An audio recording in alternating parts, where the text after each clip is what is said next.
үчүн жана депутатчы. Анан берде эл үчүн элдик министр болуп атпайбы? Мына өзү ошо сиздин эмеңиздер менен мына айылга чейин келет. Ушундай иштей берсин, эл колдойбуз лично. Колдойбузбу? Ооба эже.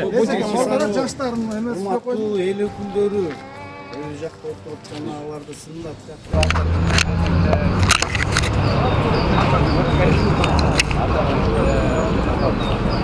Ата